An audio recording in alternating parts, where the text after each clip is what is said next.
रामकृष्ण हरी मंडळी, आज आम्ही आलो आहोत संत शिरोमणी तुकाराम महाराजांच्या पावन नगरीमध्ये देहूमध्ये। आज माझ्यासोबत माझी आई, सासूबाई, मावशी आहेत। आमचा हा भक्तिमय प्रवास सुरू होतोय। सर्वात आधी आम्ही आलो तुकाराम महाराजांच्या मंदिरातून दर्शन घेऊन, त्यानंतर तुकाराम महाराजांच्या जन्मस्थानी, जिथे तुकाराम महाराजांचा जन्म झाला, हेच ते घर मन पाहून भारावून गेलं। इथल्या भिंतींमध्ये अजूनही तो भक्तिमय सुगंध दरवळतोय असं वाटतंय। आई आणि मावशी मनोभावे इथे दर्शन घेतलं आणि सासूबाईंनी तर या मंदिराबद्दल पूर्ण माहिती त्यांना सांगितली। खरंच खूप सुंदर मंदिर आहे आणि अजूनही ते तिथेच वास करतात असं वाटतं। तुकाराम महाराजांची ही भव्य अशी मूर्ती तिथे दर्शन घेतलं आणि त्यांचा जो मुख्य वाडा आहे, जिथे तुकाराम महाराज राहत होते, तिथेच त्यांच्या पत्नीचा वगैरे मंदिर आहे। बघू शकताय, तुकाराम महाराज इथे साक्षात राहत होते आणि त्या तिथे जायला मिळालं, ही खरंच खूप भाग्याची गोष्ट आहे। इथे तुकाराम महाराजांच्या पत्नीचं मंदिर आहे छोटंसं। पत्नी आणि आई यांचं मंदिर आहे छोटंसं, तिथे दर्शन घेतलं आणि समोरच तुळशी वृंदावनसुद्धा आहे, तिथे दर्शन घेतलं। त्यानंतर मग आम्ही पोहोचलो वैकुंठ मंदिराकडे। मग हेच ते पवित्र स्थान जिथून तुकाराम महाराज सदेह वैकुंठात गेले। इथली शांतता आणि प्रसन्नता शब्दात सांगता येणार नाही। आता आम्ही आलो आहोत देहूतील सर्वात पवित्र अशा वैकुंठ मंदिरात। हेच ते स्थान जिथे संत तुकाराम महाराज देह त्यागून सदेह वैकुंठात प्रस्थान केले। इथल्या वातावरणात आजही एक वेगळी ऊर्जा आहे, सात्विकता जाणवते। या मंदिराच्या परिसरात महाराजांच्या संपूर्ण जीवन प्रवासाचे अत्यंत सुंदर असे दर्शन घडते। इथल्या भिंतींवर आणि शिल्पांमध्ये तुकोबांचा जन्म आणि त्यांचा संसार, विठ्ठलाची ओढ या सगळ्या गोष्टी दाखवलेल्या आहेत। ते बघण्यासाठी तुम्हाला व्हिडिओ शेवटपर्यंत बघायचा आहे। व्हिडिओ आवडला तर लाईक करायचं आहे, शेअर करायचं आणि मला एक कमेंट करून सांगायचं आहे व्हिडिओ तुम्हाला कसा वाटला आहे ते।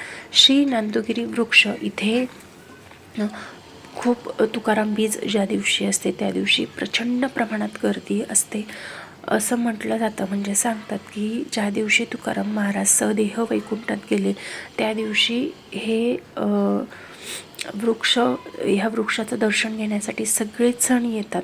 त्यामुळे खूप छान पद्धतीने हे इथला परिसर स्वच्छ सुंदर ठेवलेला आहे। इथे तुकाराम महाराजांचं भव्य असं मंदिर आहे, जिथे दर्शनासाठी आई, मावशी, सासूबाई या सगळ्या जात होत्या। शिवमने सुद्धा छान दर्शन घेतलं। शिवमच्या बाबांच्या सपोर्टमुळेच आज मी इथपर्यंत पोहोचू शकले। प्रत्येक ठिकाणी प्रत्येक दर्शनासाठी मला ते घेऊन जातात, त्यांच्या सपोर्टमुळेच आज मी इथे पोहोचले। आणि सगळ्यात महत्त्वाचं म्हणजे तुम्ही सगळे मला सपोर्ट करताय, त्याचमुळे मी इतके सुंदर छान व्हिडिओ बनवू शकते। त्यामुळे असाच सपोर्ट करत राहा। त्यानंतर इथे व्हिडिओ शूटिंगसाठी अलाउड नव्हतं, त्यामुळे मी कॅमेरा बंद केला आणि त्यानंतर बघू शकताय तुम्ही तुकाराम महाराजांचं पूर्ण जीवन, पूर्ण आयुष्य या शिल्पांमध्ये रेखलेलं आहे। सगळ्याच गोष्टी बघू शकता इथे।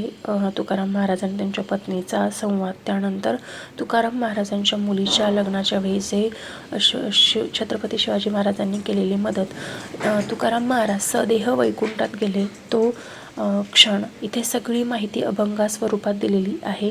त्यानंतर मला असं वाटतं की हा तुकाराम महाराजांचा जेव्हा अवली त्यांना जेवण घेऊन जात होती तो प्रसंग आहे। त्यानंतर तुकाराम महाराज अभंगात तल्लीन असलेला हा क्षण आहे। त्यानंतर तुकाराम महाराजांची गाथा जेव्हा इंद्रायणीमध्ये बुडवली होती त्यावेळेस विठ्ठल साक्षात येऊन ती गाथा देऊन गेले होते तो क्षण।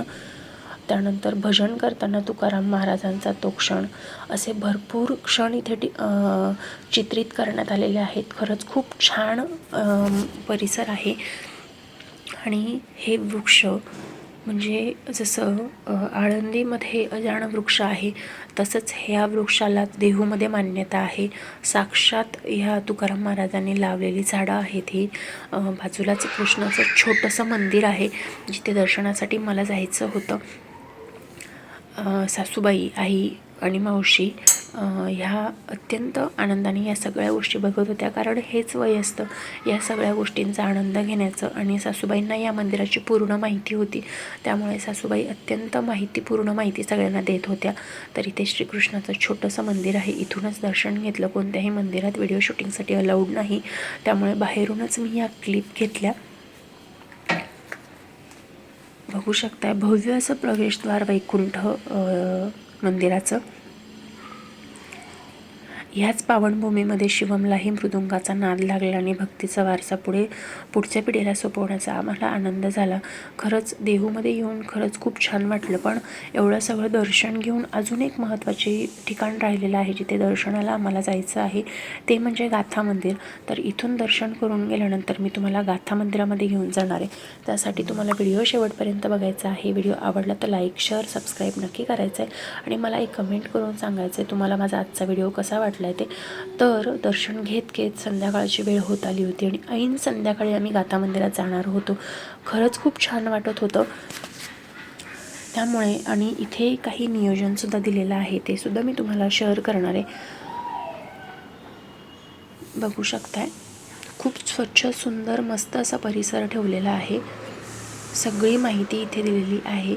याच पद्धतीने तुम्ही दर्शनासाठी नक्कीच जाऊ शकता. त्यानंतर आम्ही सगळ्यात शेवटी आलो गाथा मंदिरात दर्शनासाठी.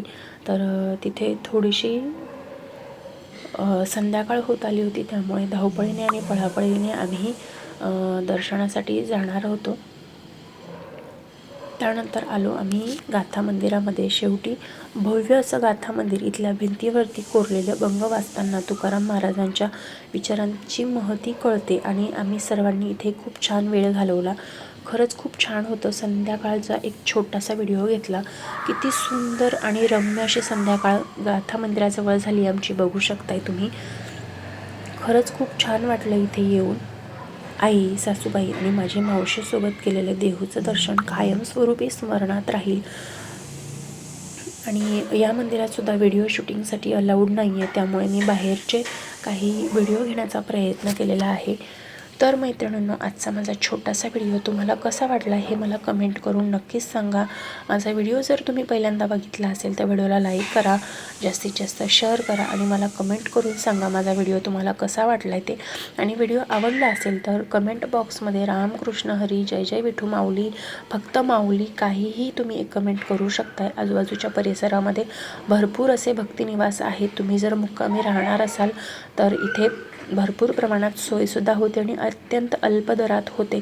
भरपूर असे भक्तिनिवास इथे आहेत, तुम्ही येऊ शकताय. त्यानंतर मुख्य प्रवेशद्वाराजवळ भव्य असे 2 गज आहेत. खरंच खूप सुंदर वाटतात ते सुद्धा. आणि इथं आल्यानंतर मी पूर्ण मंदिर फिरले. खूप छान अशी विठ्ठल रुक्माईची मूर्ती आहे, भव्य अशी तुकाराम महाराजांची मूर्ती आहे. त्यानंतर इथे प्रत्येक भिंतीवर तुकाराम महाराजांनी जी गाथा लिहिलेली आहे तिचा प्रत्येक अभंग ह्या मंदिरात लिहिलेला आहे. त्यामुळे ह्या मंदिरात तुम्ही एकदा नक्की भेट द्यायला हवी. तुम्ही जर देहूला दर्शनासाठी येत असाल तर गाथा मंदिरात अभंग, टाळ मृदुंगाचा नाद कायमस्वरूपी चालू असतो. जय जय राम कृष्ण हरी हे बोल तुमच्या कानावरती कायमस्वरूपी पडत असतात आणि तेच तुम्हाला बघण्यासाठी यायचं आहे हे देहू येथे गाथा मंदिरात. तर बघू शकताय सुंदर असे इंद्रायणी, त्या आणि तिच्या काठावर बसलेलं गाथा मंदिर. इथेच बाजूला पाठीमागे तुकाराम महाराजांची गाथा बुडवली होती आणि विठ्ठलाने ती त्यांना 13 दिवसानंतर आणून दिलेली होती. तर बघू शकताय खरंच खूप छान वाटलं इथे येऊन. आणि आई मावशीसोबतची ही सहल आयुष्यभर लक्षात राहील असा हा दिवस होता. चला तर मग भेटूया नवीन व्हिडिओमध्ये. तोपर्यंत रामकृष्ण हरी, बाय बाय.